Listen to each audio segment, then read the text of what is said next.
Chercher l'amour de sa vie sur Internet, est-ce vraiment une bonne idée? Je n'avais pas de vie sentimentale, je vivais seule. Et pour moi, il était inconcevable que je finisse ma vie seule. Je me suis dit peut-être que sur Internet, on rencontrerait des personnes qui veulent aussi la même chose que moi. Certains ont multiplié les déconvenus sur la toile. Je cherchais quelque chose de sérieux. Mais en étant persuadée que les hommes qui étaient inscrits là-dessus étaient tout à fait sincères et honnêtes. Je me retrouve avec une maîtresse libertine, une fiancée qui est là depuis 7 ans et au milieu, il y a moi. D'autres, en revanche, ont trouvé chaussures à leurs pieds. La première fois qu'on s'est téléphoné, ça a duré 4 heures. Et c'était difficile de raccrocher, quoi. Et puis j'ai vu arriver une petite blonde, oui, sur un parking de supermarché où on se tenait des rendez-vous. On s'est vu pour la première fois, donc bon, moi j'ai ressenti des choses comme à 15 ans. C'était parti pour notre histoire. Et aujourd'hui, leur histoire n'a plus rien de virtuel. Le présent est déjà beau, l'avenir, il peut être que beau. Vos beaux yeux, madame, me font mourir d'amour. Ah bon? Sure that I love you, darling. Even though sometimes we won't get along.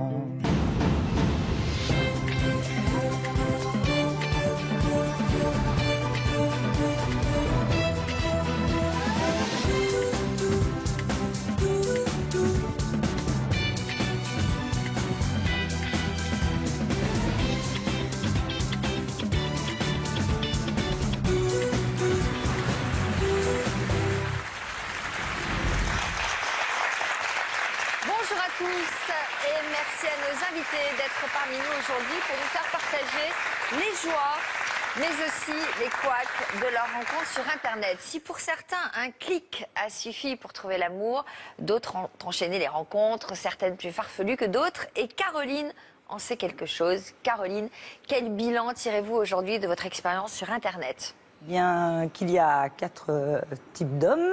Il y a les hommes qui ne correspondent pas à mes recherches. Il y a les chasseurs, les hommes mariés et les coucous. Et les coucous? Oui. C'est-à-dire ceux qui vont dans le nid des autres? Exactement. Donc, qui n'ont pas de toit, qui ont une copine où ça ne va plus, et donc ils squattent, ils cherchent un autre toit. D'accord, donc c'est plutôt un tableau assez négatif que vous êtes en train de nous brosser. Tout à fait. Ok. Alors, Caroline, si vos déconvenues sur Internet ont été diverses et variées, il n'en a pas été de même pour Sylvie, qui, elle, Sylvie, a rencontré le grand amour. Bonjour Sylvie.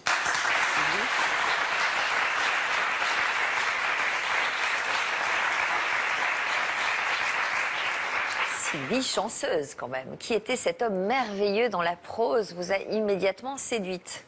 Jean-Claude. Jean-Claude. Il avait mis une photo sur son profil, Oui. Jean-Claude? La photo vous a plu? Oui, sa petite frimousse m'a bien séduite. Sa petite frimousse. Oui. Quel âge aviez-vous quand vous vous êtes connecté à Jean-Claude? Ça faisait longtemps que vous cherchiez quelqu'un? Non. J'avais 53 ans. Vous en étiez où dans votre vie sentimentale? Je n'avais pas de vie sentimentale, je vivais seule. Grande solitude. Depuis longtemps? Oui. Une bonne quinzaine d'années. Ah oui, une bonne quinzaine d'années. Donc c'était il y a 6 ans. Depuis ce coup de foudre virtuel, eh bien, tout ça s'est transformé en un amour conjugué au quotidien. Un clic pour la vie, c'est le titre du reportage que nous vous avons consacré. Ça se passe chez vous, en Charente-Maritime. Cette maison fraîchement sortie de terre, c'est le nouveau cocon de Sylvie, 62 ans. Doudou, tu viens? Oui. Et Jean-Claude, 60 ans. Viens m'aider. C'est joli ce que t'as fait là. Ah, tu vois, ouais. hein, Ah ouais. je te gâte, hein. Ouais. Le couple s'affaire. Dans quelques minutes, leurs invités vont arriver. Car ces jeunes mariés pendent leur crémaillère. Ah bah t'as sorti l'argenterie Ah bah de la grand-mère. Bah oui. Ah bah dis donc. T'as vu comme c'est joli? Et Sylvie ne veut rien laisser au hasard. Il y a des mouches sur mes macarons. Je ne veux pas que les mouches soient sur mes macarons. Tout doit être parfait avant l'arrivée de leurs convives. Salut grand, on fait. Après. Bonjour les amis. Merci d'être avec nous aujourd'hui. Merci de l'invitation. Sylvie et Jean-Claude n'en seraient jamais arrivés là sans Internet. Tout a commencé il y a 9 ans, lorsque Sylvie s'inscrit sur un site de rencontre. À l'époque, les prétendants ne manquent pas à l'appel. mais aucun homme ne trouve grâce à ses yeux. Alors, poivre sel, mince. Jusqu'à ce fameux soir où elle clique sur un profil qui va lui taper dans l'œil. Jean-Claude, un soir, il est apparu, j'ai vu sa photo. Je trouvais qu'il avait une petite frimousse qui me plaisait bien, qui était mignonne. Il m'a envoyé un message. C'était sympathique, c'était bien écrit. Ça m'a plu. Le dialogue a commencé entre lui et moi. J'avais envie de le rencontrer. Au bout d'un moment, c'est quand même le but. Parce que c'est quand même très impersonnel, l'ordinateur. Hein. À tout moment, on fait clic et c'est tout, on arrête. Cette rencontre avec Jean-Claude, elle a eu lieu ici, sur le front de mer. On revient souvent ici, en fait, en pèlerinage. Bah, tu te rappelles, il y a 9 ans? Ben oui, jamais on n'aurait pensé. Hein. Ah ouais, dis donc. C'est super. Ah, dis donc, hein. C'est Hein super. Quand j'ai vu Sylvie pour la première fois, j'appréhendais quand même si j'étais sûr que j'allais pas être déçu, j'avais un petit peu le trac, on va dire. On s'est pas menti, on s'est pas raconté d'histoire, c'était transparent. Après, les choses se sont un peu accélérées et puis après, on s'est plus quitté. Puis voilà. Ah bah dis donc, hein. Ah là là, mon doudou. Hein? Vos beaux yeux, madame, d'amour mourir me font. Oh, oh là là. Ah oui. Non, vos beaux yeux, madame, me font mourir d'amour. Ah bon. Depuis ce jour, Sylvie et Jean-Claude ne se quittent plus et ils se sont même mariés l'année dernière. Retour à la fête. Presque 10 ans après leur rencontre virtuelle, leurs proches n'en reviennent toujours pas. Quand je la vois épanouie et heureuse comme ça, je me dis que tout est possible et qu'Internet peut être un moyen fabuleux de rencontrer l'amour.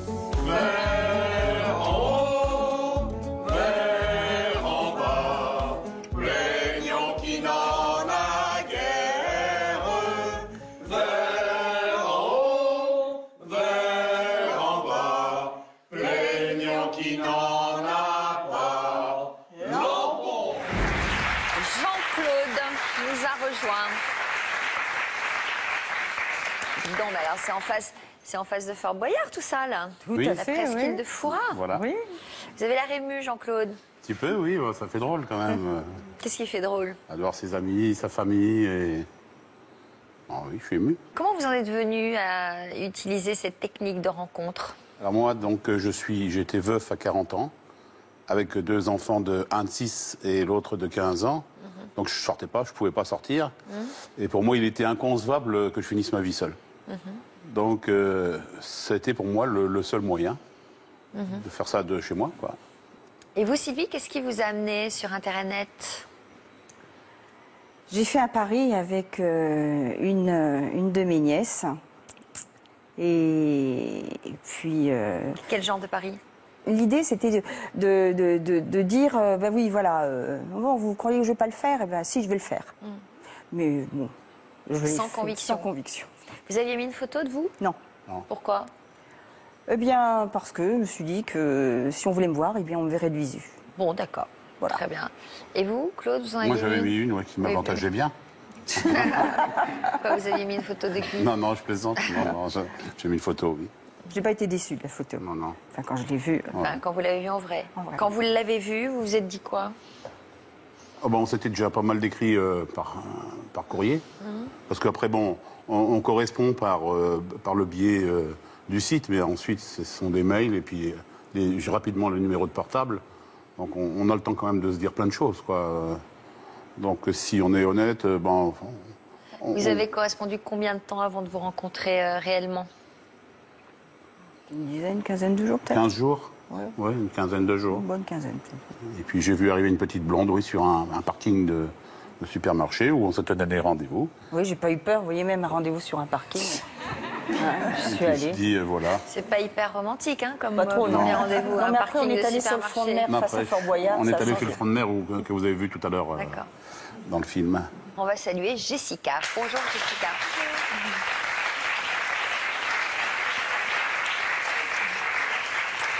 Jessica, avant de choisir Internet pour trouver l'amour, vous aviez déjà connu 2 longues relations sentimentales.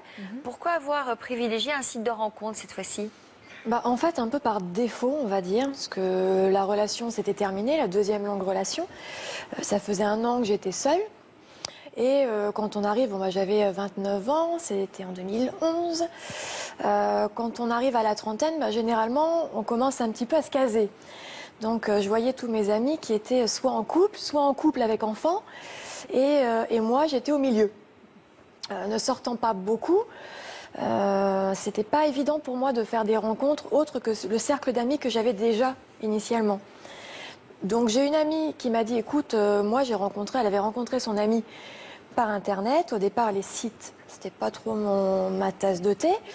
Et elle m'a dit, écoute, si je peux rencontrer quelqu'un de bien, pourquoi pas toi? Tente, tu verras. Ok, on tente. Donc je me suis inscrite, j'ai mis ma petite photo, j'ai rempli comme il se doit le profil avec les attentes. Et il y a une personne qui m'a flashé, qui m'a plu. Et on a commencé à correspondre. Donc on discutait. Ça a duré 2-3 mois comme ça. Au départ, des petites conversations. Qu'est-ce que tu fais dans la vie? Et toi, tes hobbies, etc. Et vous diriez qu'il y a eu une montée en pression dans les messages, Oui, parce qu'au départ, je les attendais pas forcément. C'était une découverte. Et après, je me surprenais même moi-même à attendre les messages. Donc le soir, je me disais, est-ce que j'ai mon petit mail? Est-ce que j'ai mon petit truc? Et vous vous êtes rencontrés? On s'est rencontrés. C'est lui qui a pris la décision. On s'est rencontrés sur Paris. Sur un parking? Non, pas sur un parking. Vu la suite, finalement, le parking, c'est pas si mal, a priori. Donc, non, c'était un bar-brasserie. Il m'a invité à déjeuner. Je l'ai vu arriver, je l'ai reconnu tout de suite, puisque la photo était totalement conforme à la personne. Il vous a plu? Oui. Oui, il m'a plu. On a discuté, on a vraiment bien discuté de tout. Encore une fois, c'était facile. C'était comme si on se connaissait déjà, finalement. Ouh, ça va plaire à Frédéric. Ça. Quelque part. Une sorte d'évidence, quoi. Oui, quelque part, oui, il y avait une sorte d'évidence, parce que je retrouvais la personne conforme à l'écriture ou au message. Et comment ça s'est terminé, ce rendez-vous? Très gentleman, entre guillemets, on va dire. Il m'a raccompagné. À quoi il ressemblait, lui? Il était assez grand. Étant assez grande moi-même, c'est vrai que si les hommes sont petits, ça me rebute un peu. Je me dis, je peux plus mettre de talons. Donc j'essaie de trouver des grands. Donc il était assez grand, châtain, yeux noisettes. Une belle tête, ça me plaisait. Et à la fin, il m'a raccompagnée à mon métro, puisque j'étais pas de Paris. Gentleman, avec un bisou sur la joue. Il est reparti et je savais pas trop à quoi m'en tenir finalement, puisque c'était très sage, on va dire. Et dans le train, j'ai reçu un petit texto me confirmant qu'il avait passé un très bon déjeuner et qu'il souhaitait me revoir rapidement. Donc moi, sourire jusqu'aux oreilles, tout va bien. Et donc vous avez eu d'autres messages par la suite? J'ai eu d'autres messages, on s'est revus rapidement effectivement ensuite, où là ça s'est concrétisé, on va dire, un deuxième rendez-vous, le bisou tant attendu du premier qui n'était pas venu. Donc encore au deuxième rendez-vous, c'est un bisou où alors? Voilà, c'est un gros bisou, enfin bisou normal on va dire, bisou sur la bouche, bisou classique. D'accord. Et là, je me suis dit, a priori, les choses vont toujours bien. On parlait toujours de la même manière. Ça semblait toujours aussi évident. Donc, je me suis dit, a priori, je suis tombée sur quelqu'un de bien. On va peut-être faire un bout de chemin ensemble. On ne sait pas, mais allons-y. J'étais plutôt confiante, on va dire en tout cas. Et puis, j'ai un petit peu déchanté. C'était quelqu'un avec qui j'avais des contacts très très fréquents. Et petit à petit, je savais qu'il était en colocation. A priori, il était en colocation avec quelqu'un. Moi, j'étais chez mes parents. Donc c'est vrai que c'est pas une situation qui aide au départ pour se voir. Mais on trouvait toujours. On se débrouille. Et petit à petit, ces appels, la fréquence d'appels a commencé à diminuer. Donc, Il m'appelait quand même toujours, donc il me rassurait. À chaque fois que je l'avais, il me rassurait. Et c'est vrai que c'est quelque chose que je recherche. C'est un homme, j'aime bien qu'on me rassure, j'en ai un peu besoin. Je n'ai pas une confiance en moi très développée. Donc j'attendais aussi à ce qu'il me dise. Donc vous avez trouvé un changement d'attitude. Oui, j'ai trouvé. Il devenait plus distant, moins de messages. Ouais. Ok, vous lui en avez parlé?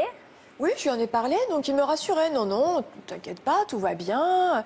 Occupé par le travail, occupé par des activités annexes, mais vraiment pas de quoi s'inquiéter. Et puis au bout de 2 mois, au détour d'une conversation anodine, il vous a parlé de l'une de ses amies. Voilà, alors il m'a parlé d'une amie à lui qui pratiquait le libertinage. Donc, moi, j'ouvre les yeux comme des soucoupes. Libertinage, bon, pas trop mon truc, mais bon, après tout, on a les amis qu'on a. Hein. Je juge pas. Donc, une amie qui, en plus, a priori, était en couple avec enfant. Bon, bah, moi, il m'en parle comme d'une amie, c'est une amie. Je cherche pas plus loin que le bout de mon nez. Mais, petite souris quand même, ou instinct féminin, je sais pas, je retourne sur le site quand même. Ne serait-ce que pour voir s'il était connecté. Et il l'était. Je me suis dit, ah, peut-être pas si franc du collier que ça, ce jeune homme. Donc, je lui en parle. Et il me dit, mais effectivement, il ne nie pas. Au contraire, vraiment toujours très calme. Un flegme impossible de déstabiliser.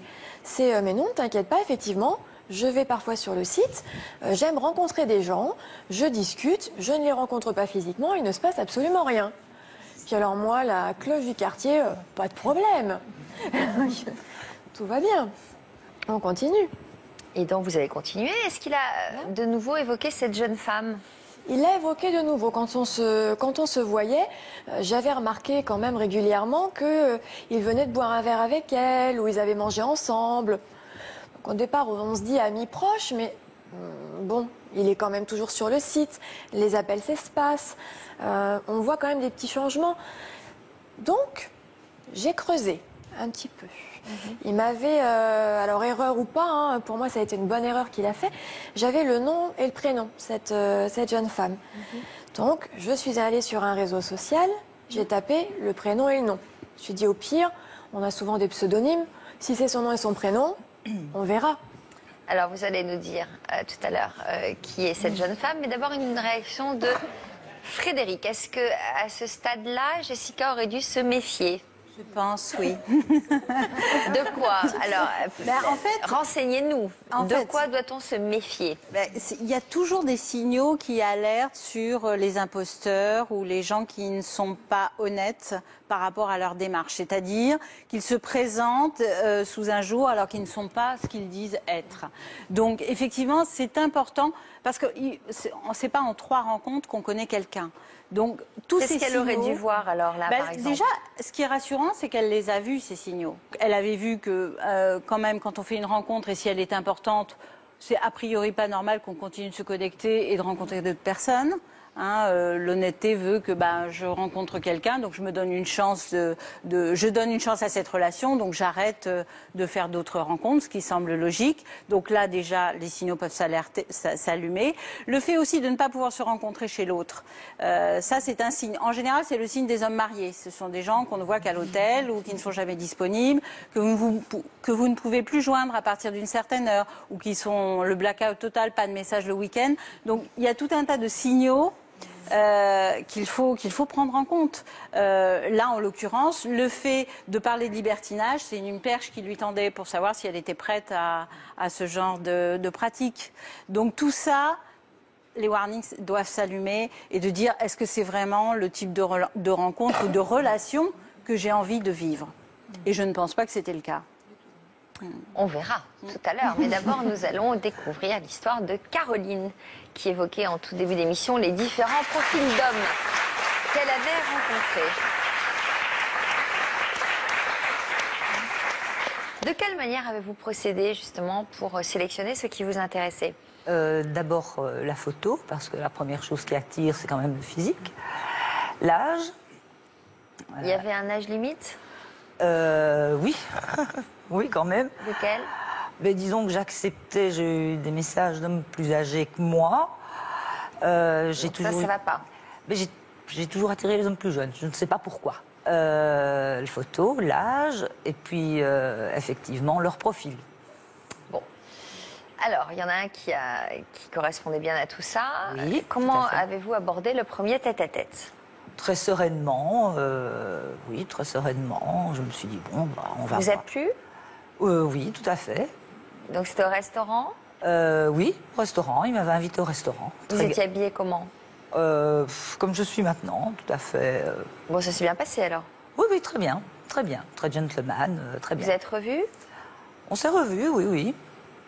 Oui, on s'est revus quelques fois. Vous sembliez lui plaire? Oui, mais... quoi? Il continuait à se connecter. Ah. Donc là, sonnette d'alarme. Et donc vous l'avez... Donc je lui ai demandé de ne plus se connecter. Et il a dit quoi? Il m'a pas répondu. Donc là, évidemment, j'ai dit OK. Donc j'ai laissé faire. Et puis j'ai annulé, j'ai laissé. Donc vous en avez rencontré un autre? Oui, 2 mois après, 2-3 mois après. Donc, s'il ne vous plaisait pas? Si, tout à fait. Il correspondait à sa photo. Aussi restaurant. Belle soirée. Bon. On s'est revus 2 fois.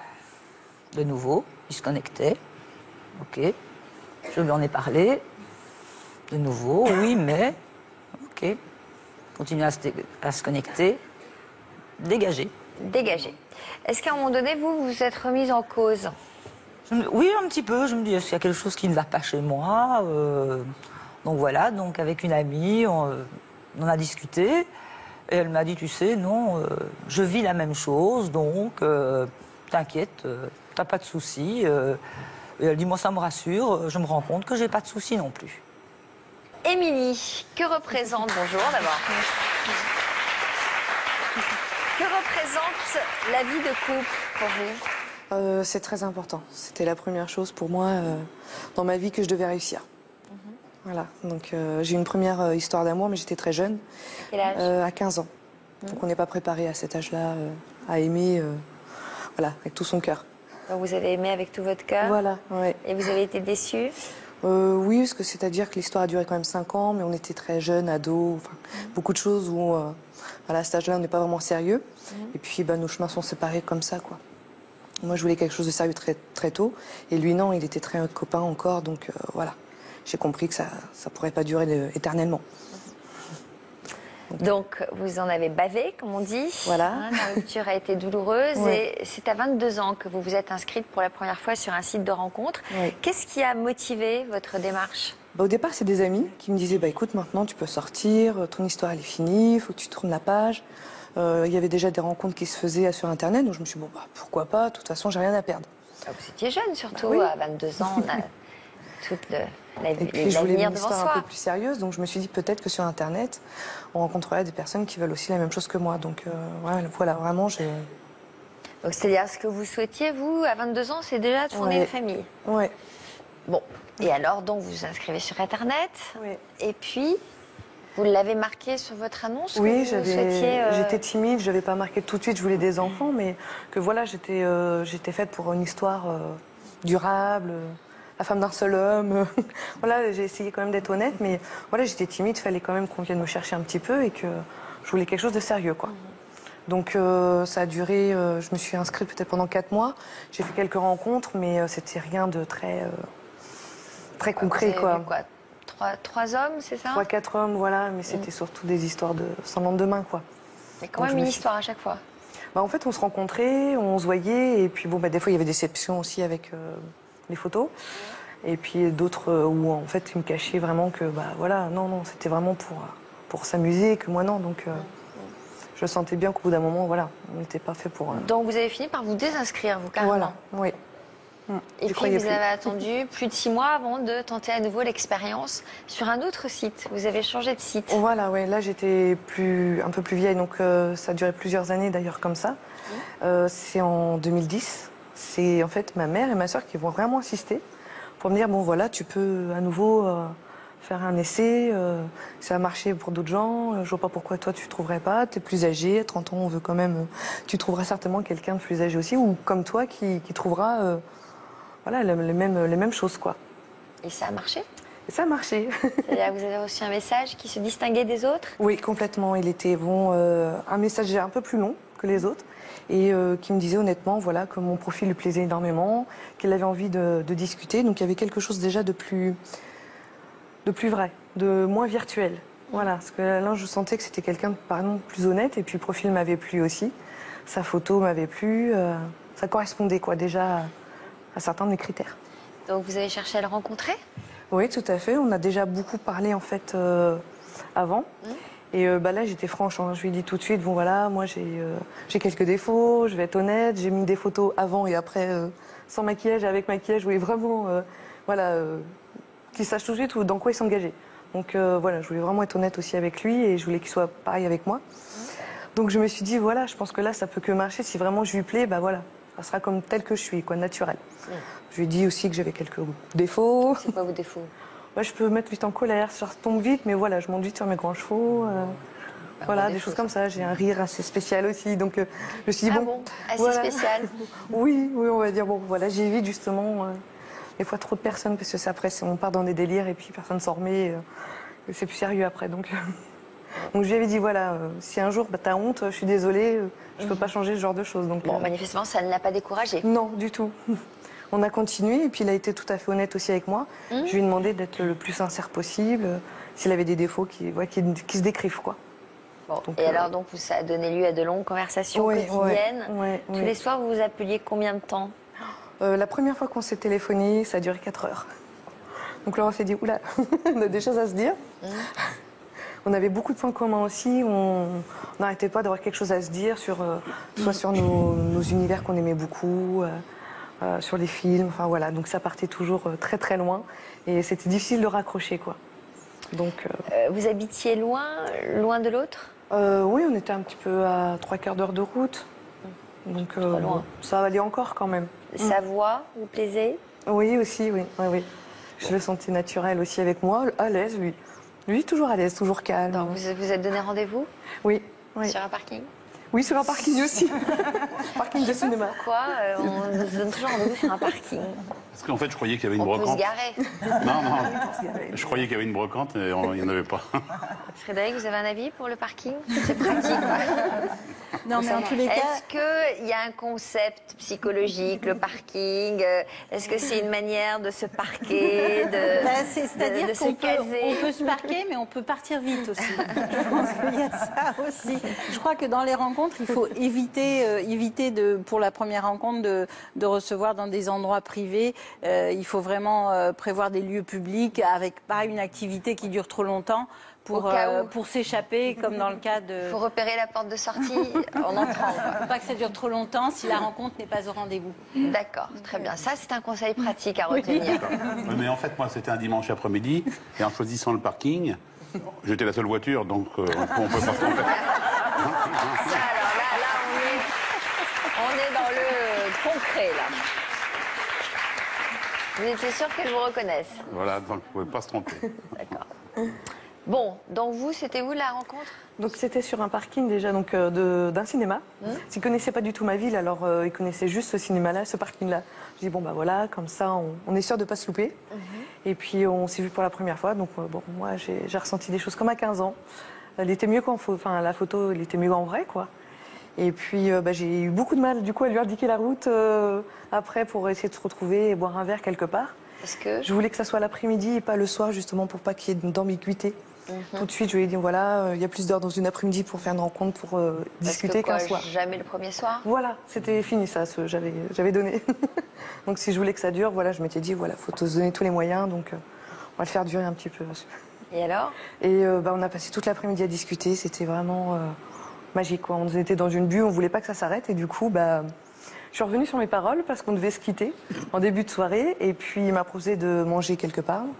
On me dit voilà, on va continuer tous les deux, on est bien, on va manger ensemble, donc pas de problème, il m'invite, et puis on continue de discuter, tout va bien, on est de plus en plus à l'aise.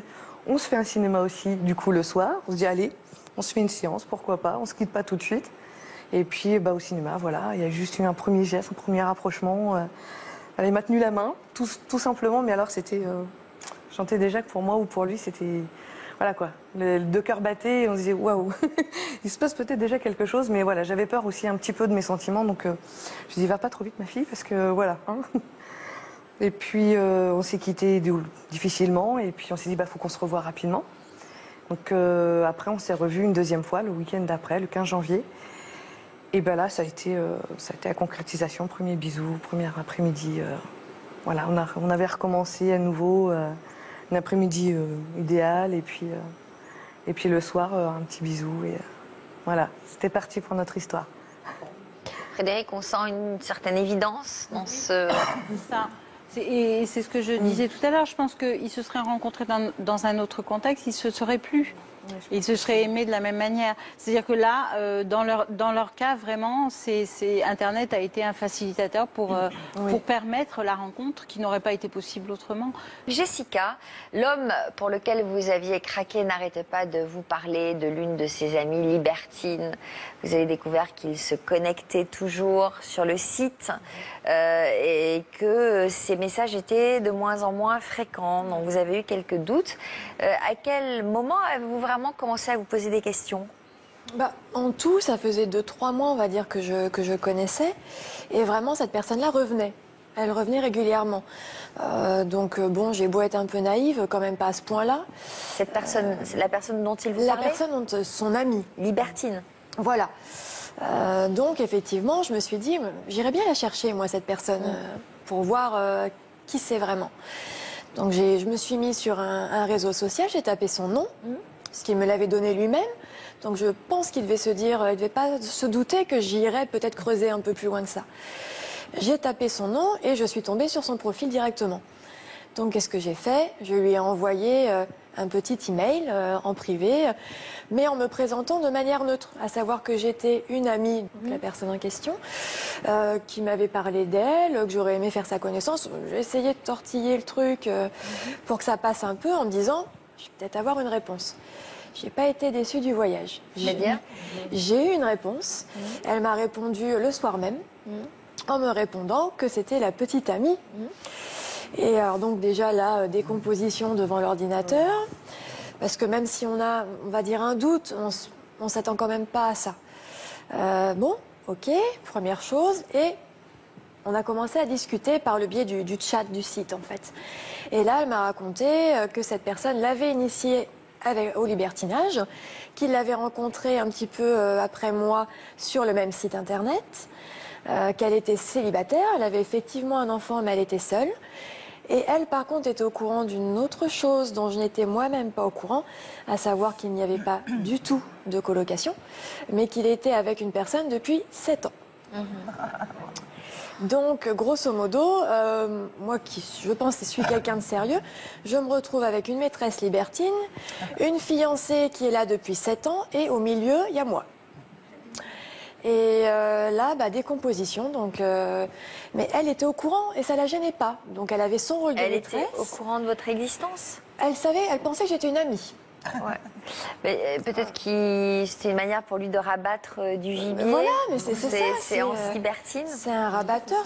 Il lançait ses petits hameçons et puis après, voilà, il avait ses proies. Mais elle, par contre, savait qu'il avait une amie fixe. Et alors, vous lui en avez parlé, j'imagine? Évidemment, c'est la première chose que j'ai fait. Qu'est-ce qu'il vous a dit? Alors, au départ, il a nié. Donc, non, il allait... oui, il était avec quelqu'un, mais il était en cours de séparation. Donc, tout de suite, c'était autre chose. Et cette personne-là était bien une amie, mais elle fantasmait sur lui, etc. Mais là, j'étais plus dupe. En fait, ça a vraiment fait tomber le reste des choses. Les échanges que j'ai eus avec elle m'ont vraiment ouvert sur ce qu'il était vraiment. D'autant plus qu'en insistant, il s'est énervé. Donc là, je me suis dit, alors la personne calme, toujours d'un flegme impassible, là, ça s'est totalement écorné. J'ai été insultée parce que je me suis pas arrêtée là. J'ai aussi trouvé le numéro de la copine officielle. Donc je l'ai appelée. Et elle était au courant de tout ce qu'il faisait et elle acquiesçait.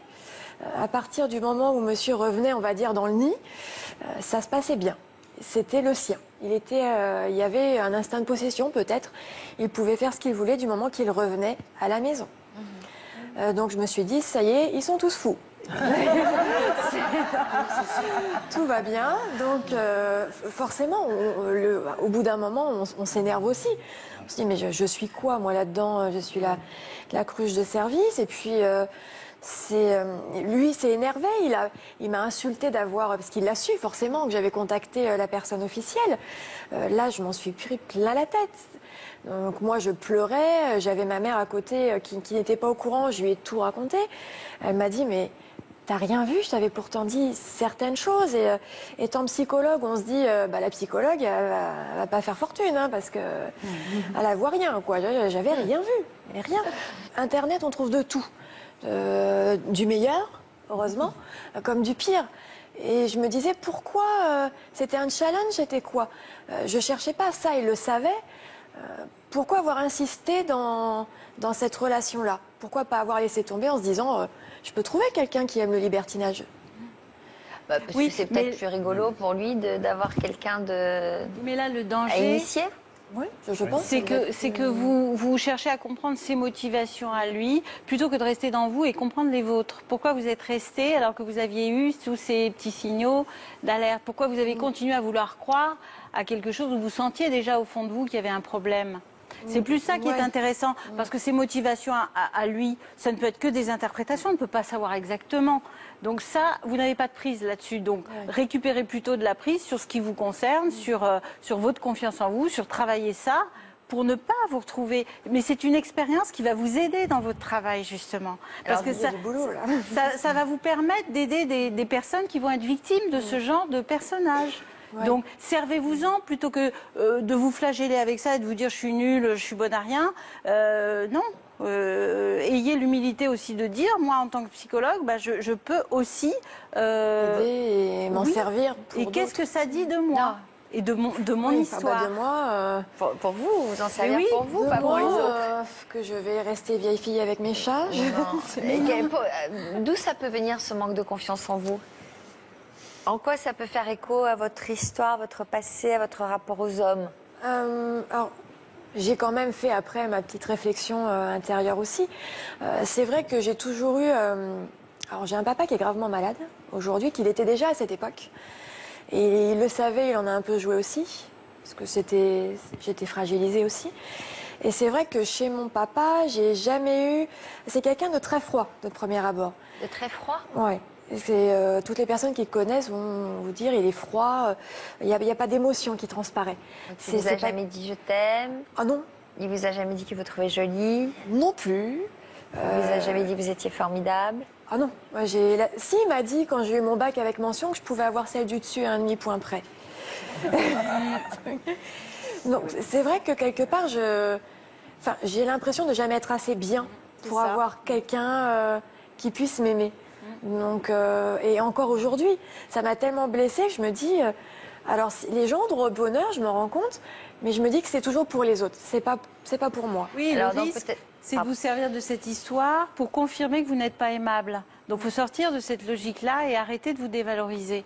Donc, ça veut dire que peut-être que vous cherchez toujours des profils d'hommes qui vont vous conforter dans cette mauvaise image-là. Cette mauvaise image de vous. Donc je ne vais pas vers les bonnes personnes. Mais le travail est à faire sur sortir de cette croyance que vous n'êtes pas aimable. Mais pour ça, il faut reconquérir de l'amour de soi. Et c'est là-dessus que vous avez une prise sur travailler l'amour de vous-même et apprendre à vous voir tel que vous êtes, une belle femme, intelligente. Mais si, moi c'est ce que je vois. Quand je vous écoute, vous avez l'humilité de parler de votre histoire, de dire je suis psychologue et je me suis plantée. Vous voyez, on risque de perdre tous mes patients. On reconquiert l'image de soi. L'amour de soi passe par identifier ses blessures, ses blessures d'enfance, ses carences affectives, guérir ces blessures-là en disant voilà, c'est de la responsabilité de mon parent de ne pas m'avoir aimé, mais ça ne veut pas dire que je ne suis pas aimable. Et identifier ces blessures, ne pas les banaliser. Il y a une carence là affective. Ça vous a manqué de ne pas avoir un père et puis surtout le regard du père pour vous valoriser, pour vous montrer la femme que vous êtes. J'ai une maman très présente, très câline, qui est vraiment dans l'affectif. C'est tout l'opposé. Mais dans la construction de votre rapport aux hommes, il y a une carence.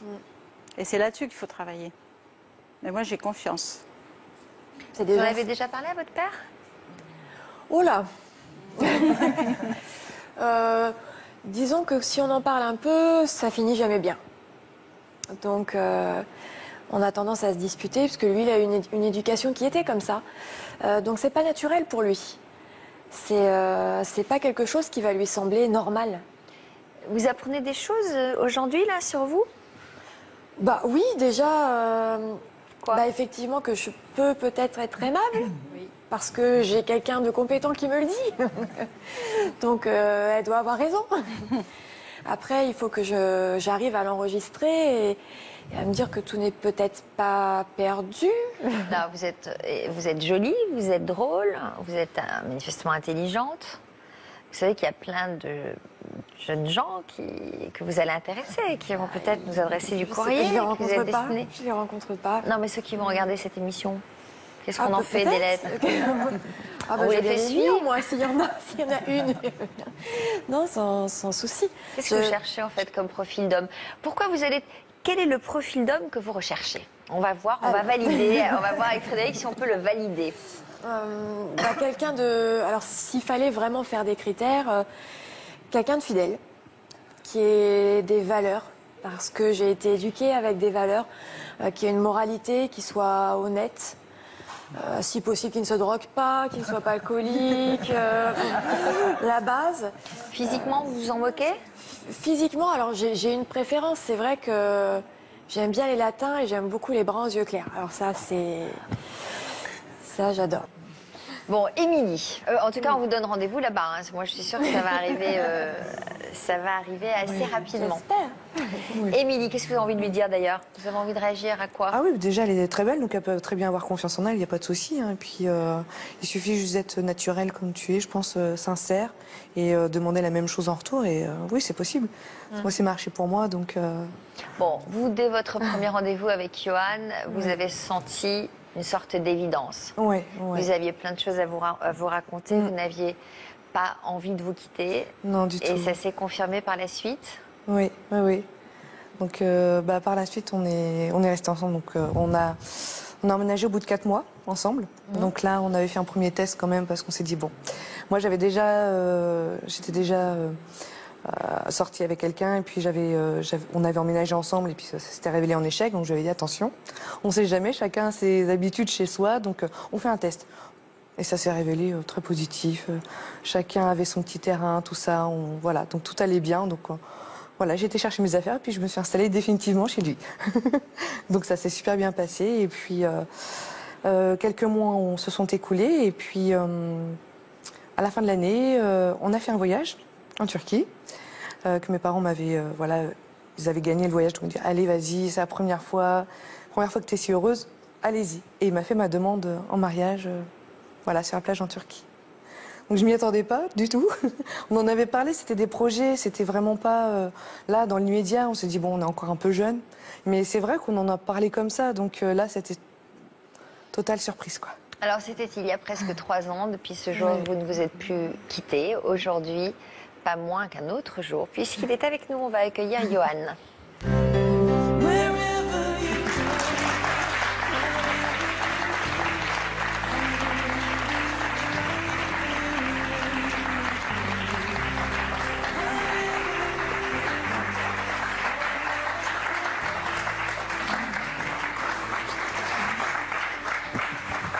Bonjour. Je vois bien que je ne vous intéresse pas du tout, mais je comprends. Hein.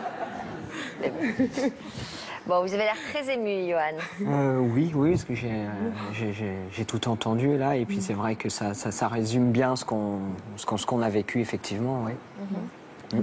Alors, votre mariage a eu lieu quand? Le 28 juin. Voilà, Dernier? Oui. Ah ouais, c'est tout frais. Oui. Comment ça s'est passé? C'est quelque chose que j'avais planifié qu'on avait planifié longtemps à l'avance, puisque j'avais demandé sa main en Turquie pendant les vacances, et puis c'est quelque chose qui est venu le plus naturellement du monde, donc Donc j'imagine que vous avez planifié un enfant aussi. Oui, du coup, on voulait vraiment... alors, on n'a pas fait les choses dans l'ordre, mais on voulait un enfant avant le mariage. Ah bon? Oui, je voulais vraiment qu'elle soit passé avec nous. Et c'est ce qui s'est passé. On a mis du temps, j'ai mis 1 an et demi avant vraiment de tomber enceinte. Mais je le voulais, voilà. Je sais, elle pouvait être sur les photos. Voilà. Petite Lilou. La petite Lilou. Oui. Wow. Qui est arrivée le 20 février. Donc vous aimez le turquoise apparemment. Oui, c'était notre. C'était un peu ma couleur alors. C'était notre thème. C'était nos couleurs et le thème de notre mariage, c'était les anges. Voilà. Les anges. Les anges, oui. Qu'est-ce qu'on peut vous souhaiter de plus? Comment vous envisagez l'avenir? L'avenir, il est déjà. Le présent est déjà beau. L'avenir, il peut être que beau. Donc peut-être d'autres enfants, effectivement. C'est quelque chose qui va se mettre en place aussi, oui, au fur et à mesure. C'est planifié, parce que vous avez l'air de tout planifier, vous. Planifier, oui, c'est presque ça. Oui, on aime bien s'organiser et voir un petit peu ce qu'on peut faire à moyen et à long terme, oui. La maison, les chambres, la voiture. C'est ça, on essaye, oui. Très bien.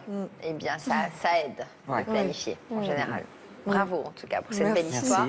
Caroline, que vous inspire l'histoire d'Émilie et de Johan? Je trouve ça magnifique. Donc voilà, mais je pense que c'est un tout petit pourcentage des gens qui fréquentent les sites de rencontres.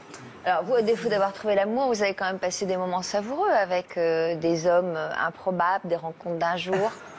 Ah oui, mais je l'ai pris à la rigolade. Et puis un jour, vous avez fait une rencontre. Oui, effectivement. Une vraie rencontre? Oui, enfin je pensais. Qui était cet homme? Donc c'était un homme avec qui j'avais discuté. Et bon, on a décidé de se rencontrer. Sur son profil, il était divorcé. Et puis le jour où on s'est rencontrés, en somme, il avait un voilier. Et il faisait des week-ends de voile. Quand je suis arrivée, lui, il a flashé. Et là, il n'était plus divorcé, il était séparé. Bon, naïve, honnête, ça change pas grand-chose. Bon, donc on s'est revus, une histoire a commencé. Il était retourné habiter chez ses parents. Enfin, je trouvais ça déjà un peu bizarre, 52 ans, enfin bon. Oui, d'accord, pas de problème. Puis il venait à la maison et puis il me dit un jour, mais non, je ne reste pas. Mes parents vont s'inquiéter. Pardon? 52 ans, tu dois rendre des comptes à tes parents. Oui, mais bon, pour finir, là, j'avais une petite puce à l'oreille. Pour finir, je ne sais pas comment il s'arrange, mais effectivement, il reste à la maison, j'y occupe, ça se passe bien. Toujours week-end voile, et puis le voilier devait partir au Danemark. Et je devais faire le convoyage avec lui. Bon, pas de problème.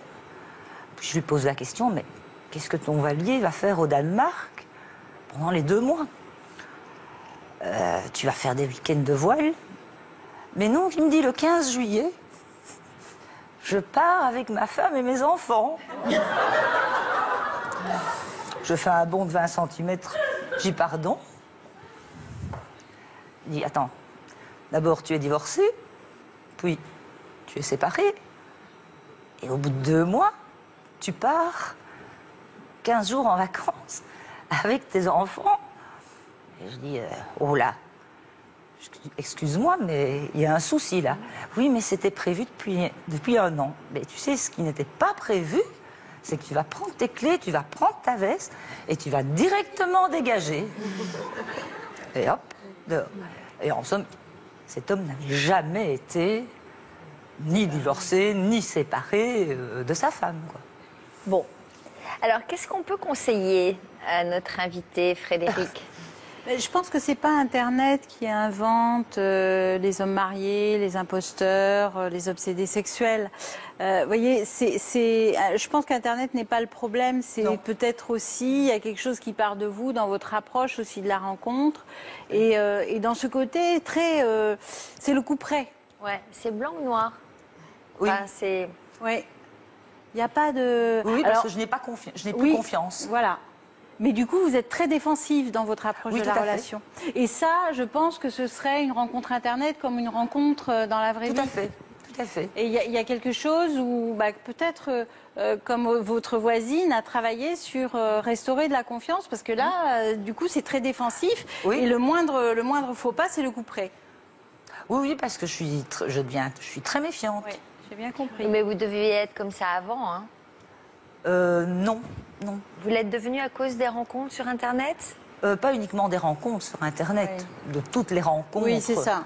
Il y a quelque chose qui s'est accentué avec Voilà. le temps. Parce que je pense que beaucoup d'hommes se baladent avec 2 sacs à dos et une batterie de casserole derrière eux et ont énormément de mal à vouloir reconstruire quelque chose. Oui, mais il y a aussi des hommes bien, ça existe aussi quand même. Ah, mais je ne l'ai pas encore rencontré, hein, moi.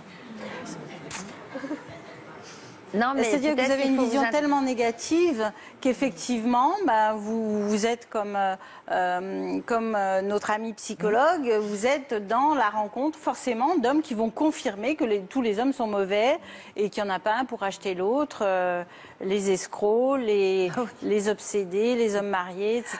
Oui. Donc vous avez fait toute une typologie qui est drôle, mais derrière ce masque de la drôlerie, à mon avis, se cache une certaine détresse par rapport à la relation, parce que vous avez envie de rencontrer quelqu'un manifestement, parce que vous multipliez les démarches.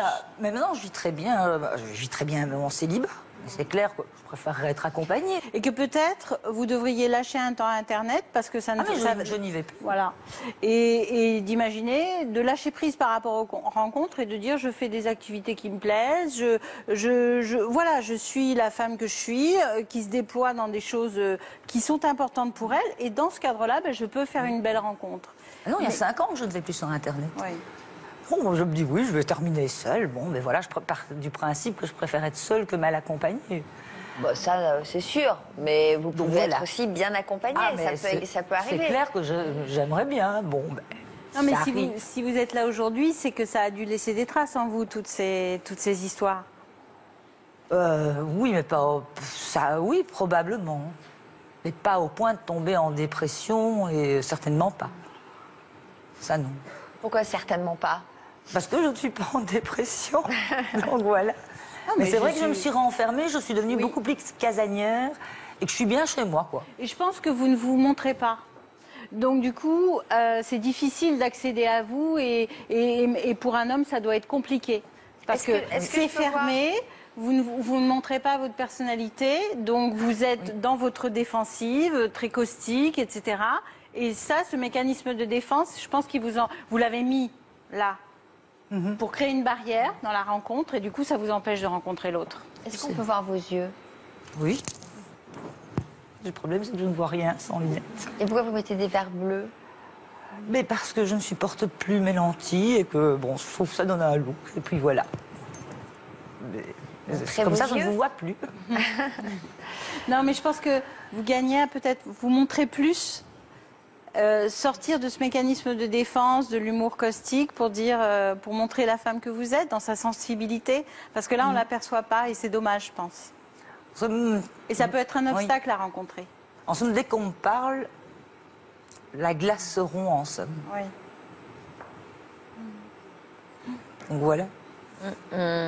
Eh bien, on va vous laisser réfléchir à tout ça. Merci d'être revenu sur notre plateau et de nous avoir raconté ces histoires, soit rocambolesques, soit belles histoires d'amour. Merci à tous. Merci Frédéric. Merci Sophie. Merci beaucoup.